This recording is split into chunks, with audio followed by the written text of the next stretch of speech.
안녕하세요. 예수목장교회 이노희 목사입니다. 오늘 공부하실 내용은 기독교 강요 1권 17장 10절에서 14절입니다. 섭리 교리를 우리의 효용에 알맞게 적용하기 위하여 추구해야 할 지향점과 목표. 그러니까 우리는 지금 이 17장에서 섭리를 어떻게 이해하고 어떻게 우리 삶에 적용할 것인가에 대해서 공부하고 있는 것입니다. 이제 10절부터 24절까지는 왜 우리가 하나님의 섭리가 아니면 살 수 없고 또 그 섭리를 좀 배치되는 하나님의 어떤 후회하심이라는 표현을 어떻게 이해할 것인가에 대해서 이제 좀 정리해 보고자 합니다. 10절 보시면 운명에 돌릴 수 없는 연약하고 비참한 사람의 상태입니다. 네. 참 우리가 복음을 이해할 때도 우리의 그 죄성이 얼마나 깊은가, 그것으로 비롯돼서 우리의 삶이 얼마나 비참한가, 그것을 깨달으면 예수님을 붙잡게 되어 있습니다. 이 섭리도 보면은 우리가 얼마나 연약한 그릇인가를 칼빈은 여러 가지 예들로 나옵니다. 먼저 우리 육체는 질병으로 가득 차 있습니다. 우리 안에 병균이 얼마나 많이 들어있는지 모릅니다. 이것이 만약 어느 하나라도 퍼져가기 시작한다면 그것이 바로 암이 되는 것이고, 우리는 사실은 칼빈의 표현으로 빌면은 죽음의 봉인된 삶이다, 이렇게 표현하고 있습니다. 또 교통사고는 어떻습니까? 제가 면허증을 땄는데 따고 나서 보험에 가입하려고 하니까 그 보험 가입해 주시는 분이 살인면허를 땄다고 그러더라고요. 그러고 나서 운전하면서 신나서 운전하지만 저도 교통사고를 냈습니다. 뭐 하나님께서 도와주셔서 큰 사고가 나지 않은 것에 대해서 감사합니다. 얼마나 많은 위험이 있었는데 하나님이 그때마다 돌봐주시고 그런 거를 많이 겪었습니다. 네. 이 교통사고 얼마나 무섭습니까? 며칠 전에 그 미국의 그 한 가족이 SUV 차량에 치여서 죽었는데 40 먹은 남자와 38살 먹은 여자, 그리고 또 1살인가 2살인가 두 자녀를 안고 버스 정류장에서 동물원을 가려고 기다리다가 SUV 차에 치여서 다 죽었습니다. 한 아기가 장기를 기증하고 떠났습니다. 사실은 어떻게 이럴 수 있을까? 그래도 한 명은 살거나 두 명은 사는데, 예, 예. 이런 것을 하나님께서 보여주시는 것은 우리도 얼마든지 이런 죽음의 양상에 노출되어 있다는 것을 가르쳐 주시는 것입니다. 수많은 전쟁과 또 기근과 자연재해, 또 강도, 도둑, 알지도 못하는 사람이 그냥 와서 뒤에서 치고 뭐 이런 것들을 우리 텔레비에서 많이 보지 않습니까? 언어와 미디어 폭력, 불안정한 4차 혁명 시대, AI의 침투, 뭐 동성애, 자살, 성폭력, 어떻게 이런 문제들이, 수많은 문제들에 우리가 이런 죄의 비참함에 노출되어 있다는 것을 말씀하고 있는 것입니다. 네.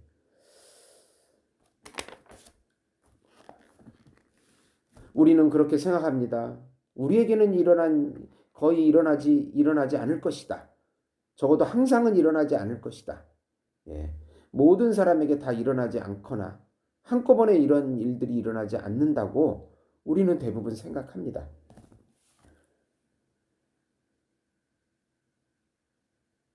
그런데 만약 하나님이 모든 피조물 가운데 가장 고상한 사람을 이렇듯 맹목적이고도 무모한 모든 종류의 운명으로부터 일격을 당하도록 그냥 내버려 두셨다고 말한다면 그것은 하나님에 대한 모독이 아닐 수 없다. 하나님께서 섭리하시기 때문에 우리가 이렇게 그 수많은 죽음의 그 일격으로부터 보호를 받고 있다. 예, 하나님의 섭니다.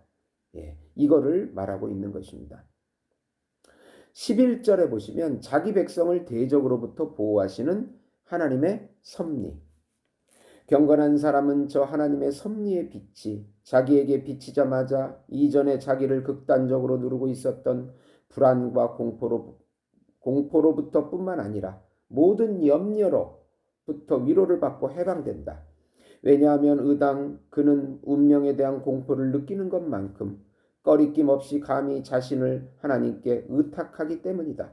그에게 있어 위로가 되는 것은 하늘의 아버지가 모든 것을 자기의 권세로 붙드시고 자기의 주권과 지시로 다스리시며 자기의 지혜로 조종하시며 하나님의 결정이 없이는 아무것도 일어나지 않는다는 사실입니다. 그래서 시편 91편 3절에서 6절 보시면 이는 그가 너를 새 사냥꾼의 올무에서와 심한 전염병에서 건지실 것이미로다. 그가 너를 그의 깃으로 덮으시리니 내가 그의 날개 아래 피하리로다. 그의 진실함은 방패와 손방패가 되시나니 너는 밤에 찾아오는 공포와 낮에 날아드는 화살과 어두울 때 퍼지는 전염병과 밝을 때 닥쳐오는 재앙을 두려워하지 아니하리로다. 예, 얼마나 우리 섭리가 하나님의 섭리가 우리를 지켜주고 있다는 것. 그것을 말씀하고 있습니다. 여호와는 내 편이시라 내가 두려워하지 아니하리니 혈육을 가진 사람이 내게 어찌하리이까. 여호와는 나의 구원이시니 내가 누구를 두려워하리요. 군대가 나를 대적하여 진칠지라도 내가 사망의 음침한 골짜기로 다닐지라도 나는 항상 소망을 품고 주를 더욱더욱 찬송하리로다. 이 시편에 나오는 섭리에 관한 구절입니다. 만약 사람들의 구원이 마귀나 사람들의 범죄들로 침해를 받게 될 때 섭리에 대한 회상과 묵상으로 확고해지지 않는다면 그들은 즉시 몰락하지 않을 수 없다. 네, 우리가 섭리 교리를 깊이 붙잡고 있을 때 얼마나 위로가 되는지 모르는 것입니다. 마귀와 모든 영에게 사악한 무리들이 하나님의 손이라는 굴레로 제압됨으로 그가 허용하시지 않는 한 실로 그가 명령하시지 않는 한 그들은 우리에 대한 어떤 음모를 품을 수도 없고 품었다고 하더라도 준비할 수도 없고 충분히 계획을 세웠다 하더라도 그것을 이루기 위해 손가락조차 움직일 수 없다는 사실을 기억하자. 그리고 마귀와 사악한 무리들은 하나님의 족쇄에 묶여 붙잡혀 있을 뿐만 아니라 굴레에 씌어 맡겨진 일에 복종할 수밖에 없다는 사실을 기억하자. 예, 두려워하지 말라. 얼마나 위로가 되는지 모릅니다. 네. 그래서 바울이 이런 고백을 합니다. 자기 여행이 사탄에 의해 방해를 받았다고 데살로니가전서 2장 18절에 말을 합니다. 또 다른 곳에서는 하나님의 허용으로 그렇게 하기로 마음 먹었다고 고린도전서 16장 7절에서 말씀하고 있습니다. 만약 바울이 사탄에 의한 방해가 있었다고만 전한다면 하나님의 계획조차도 전복시킬 수 있는 큰 권세가 사탄에게 있다고 그렇게 여겨질 것입니다. 그러나 바울은 모든 여행이 만물의 주관자이신 하나님의 허용에 달려있다고 전하면서 하나님의 지시 없이는 어떻게 사탄은 바울을 공격할 수 없다는 것을 고백하고 있는 것입니다. 네. 또 다른 비유가 나오는데요. 선지자가 이사야 7장 4절에 르신과 이스라엘 왕이 유다를 멸망시키려고 세력을 규합했을 때 땅을 멸망시키고 삼키는 불타는 나무와 같이 보였으나 선지자는 그들이 겨우 그름에 피어날 뿐인 연기나는 두 부직갱이라고 이사야 7장 4절에 말씀하고 있는 것입니다. 네.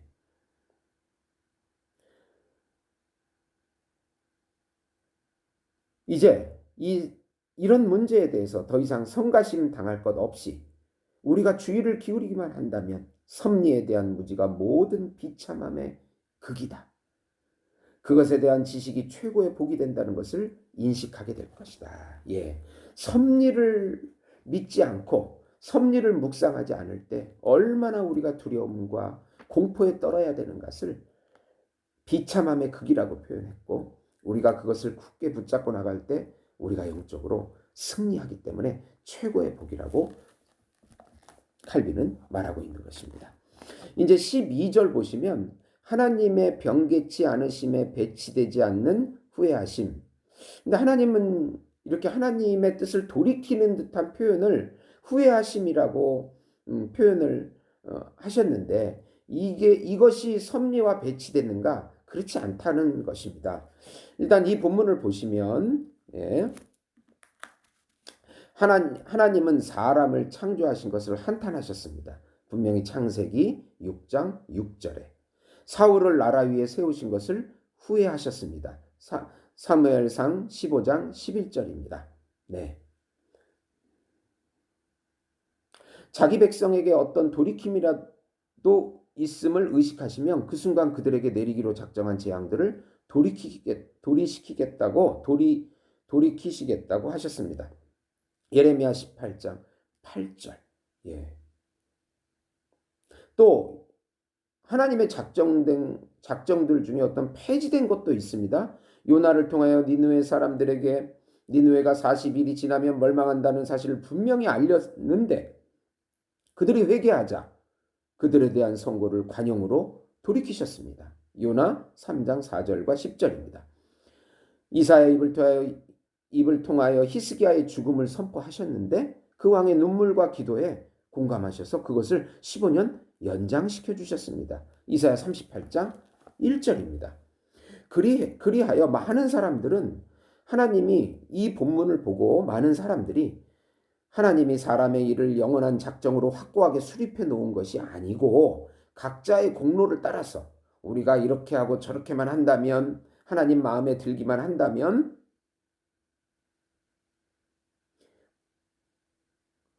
공평하고 의롭다고 여겨지는 바에 따라서 해마다 달마다 시간마다 이것 혹은 저것을 작정하신다고 논변을 일삼는 것입니다.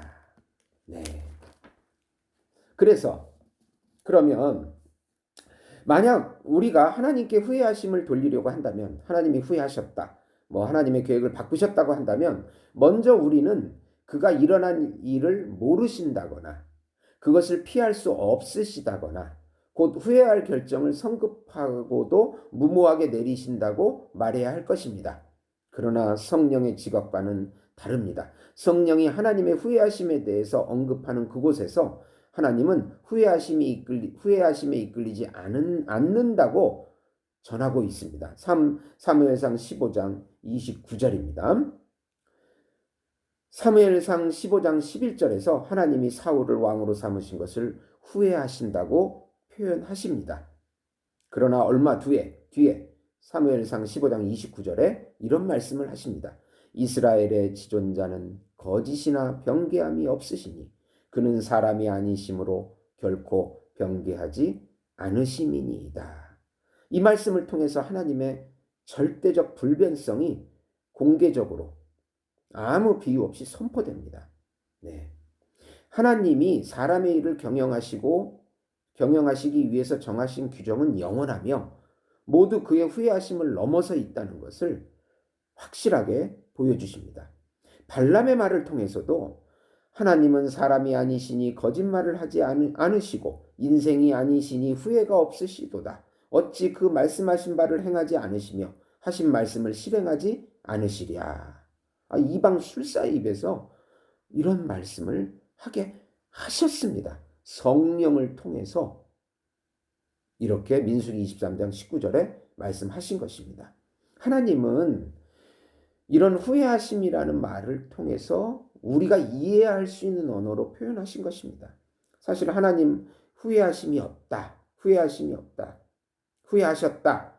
그 말은 싫어하신다. 예. 싫어하신다는 뜻입니다. 예. 13절에 보시면 후회하심이라는 말을 통한 하나님의 맞추어 주심. 예. 여러 가지 예가 나오는데요. 하나님께서 후회하신다는 표현을 쓴 것은 우리 수준에 맞추어 주신 것입니다. 죄인들에게는 화를 내시는 분으로 자기를 증거하고 하나님이 진노하신다는 말씀을 우리가 들을 때 하나님이 무슨 동요가 일어나고 있는가 그렇게 생각하지 말고 하나님이 심판을 내리실 때마다 노기가 충천한 불타오르는 얼굴을 보여주십니다. 이렇게 다양하게 하나님께서 표현을 해주십니다. 그러니까 우리는 후회하심이라는 용어 아래에 행위들의 변화 그 이상의 다른 무엇을 함의시켜서는 안 된다. 이는 사람들이 각자의 행위들을 변화시킴으로써 무슨 일에 대한 자신의 반감을 증언하곤 하는 것과 다르지 않다. 사람들 가운데서 일어나는 변화는 그것이 무엇이든 그들을 난감하게 하는 것에 대한 교정이기 때문이다. 하나님께서도 이러한 교정이 그의 후회하심으로부터 나온다. 하나님이 후회하신다고 말씀하시는 것은 그가 자기 행위들에 있어서 변화하신다는 의미이지 하나님의 계획이 변경되었다거나 하나님의 뜻이 변경되었다고 말해서는 안 됩니다. 하나님은 영원부터 선견하셨고 인정하셨고 작정하셨던 것이 비록 사람들의 눈에는 갑작스런 다양함으로 나타나는 듯이 보여도 그는 그것을 항속적인 일련의 과정을 통하여 수행하시는 것입니다. 네. 하나님의 작정과 뜻이 변화된 것이 아니고 하나님의 그 작정과 뜻이 수행되는 과정 속에서 이제 일어나는 변화다. 그것을 수행하기 위한 일어나는 변화다. 그러면서 이제 그런 변화다. 그렇게 말씀합니다. 그러니까 이제 예를 들면은 그러면 사울의 예를 볼 때 하나님께서 사울을 선택하시고 사울을 영원한 작정 속에서는 버리시는 것으로 작정하신 것입니다. 그 위에 다윗 왕가를 세우실 것을 또 작정하신 것입니다. 그러나 막상 사울이 타락할 것도 알고 있었고 마음이 변할 것도 알고 있었을 하나님께서 막상 사울이 그렇게 마음이 변하고 교만하고 타락했을 때 후회하셨다. 그렇게 표현한 것이고 하나님의 영원한 작정 속으로 일련의 수행의 과정 속에 있는 것입니다. 네. 가룟 유다가 배반할 것과 타락할 것을 알고 계셨습니다. 네. 그 영원한 작정 속에서 가룟 유다가 막상 하나님을 배반하고 은삼십에 팔았을 때 예수님께서는 그런 말씀하십니다. 안 태어났으면 좋았을 뻔했을 것이다. 예.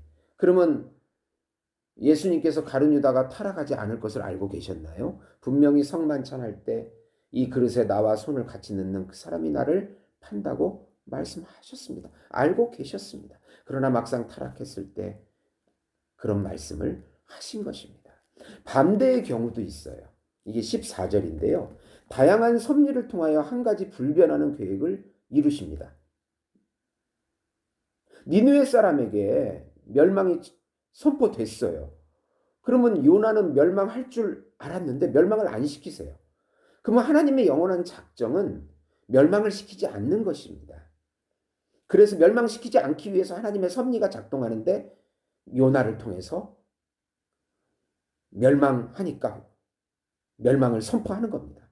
그러면 두려워서 회개를 해요. 그러면 하나님이 살려주시는 것입니다. 하나님 마음이 변한 게 아니고 하나님은 살리는 것이 하나님의 뜻이고 작정이었습니다. 또 하나의 예는 이제 히스기야가 15년 연장 받았어요. 히스기야를 하나님은 더 살게끔 하려고 작정하신 것이고 그것을 위해서 섭리를 발동하시는데 네가 조금 있으면 죽게 된다. 그러니까 히스기야가 회개하고 살려달라고 불쌍히 여겨달라고 표현할 때 하나님께서 그것을 15년 연장시켜준다고 말한 것이지 하나님의 작정과 뜻이 바뀐 것이 아닙니다.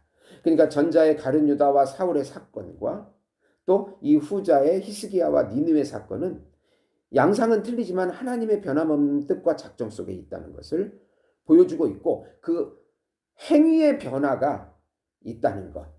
네. 그러나 하나님은 요지부동이십니다. 하나님의 뜻대로 가게 되는 것입니다. 하나님은 니느웨 사람과 히스기야를 사랑하셔서 그들이 더 하나님의 뜻에 순종하고 살기를 원하셨던 것입니다. 또 하나 예가 나오는데 아비멜렉 왕이 아브라함에게서 아내를 빼앗았다고 창세기 20장 3절에 내가 데려간 이 여인으로 말미암아 내가 죽으리니 그 남편이 있는 여자임이라. 죽이려고 하면 그냥 한 번에 죽였을 텐데 이렇게 선전포고를 하십니다. 그러면서 이제 그 사람의 아내를 돌려보내라. 그는 선지자라. 그가 너를 위하여 기도하리니 내가 살려니와 내가 돌려보내지 않으면 너와 내게 속한 자가 다 반드시 죽을 것이라. 그러면 하나님은 아비멜렉을 살려주려고 하신 것입니다. 네, 그게 하나님의 뜻이고 작정이고 그것을 위해서 선전포고를 하신 것이고요. 네. 여호와는 형벌을 경고하심으로써 자기가 아끼는 자들이 회개에 이르도록 충고하실 때 어떤 경우에도 자기의 뜻이나 말씀을 변경시키려고 하시는 것이 아니라 자기의 영원한 규정이 수행되는 길을 닦으려고 하시기 때문이다. 이사야 14장 27절에 만군의 여호와께서 경영하셨은즉 누가 능히 그것을 패하며 그의 손을 펴셨은즉 누가 능히 그것을 돌이키랴. 아주 멋진 구절이 나와 있습니다. 그러면서 이렇게 하나님의 섭리를 부인하는 그 데모크리토스의 원자론에 서서 이렇게 쉬고 계신 하나님을 주장하는 에피쿠르스주의자들, 또 결정론에 서서 운명과 행운을 말하는 스토아주의자들을 반박하고 계시는 것입니다. 네, 하나님의 섭리는 뜻한 바대로 다양한 섭리를 통해서 하나님께서 당신의 뜻대로 가게 하시고 또 믿는 우리들에게 섭리를 통해서 인도, 보호, 지켜주고 계시는 것입니다. 섭리를 깊이 묵상하셔서 깊은 위로 가운데 영적으로 승리하시기 바랍니다. 들어주셔서 감사합니다.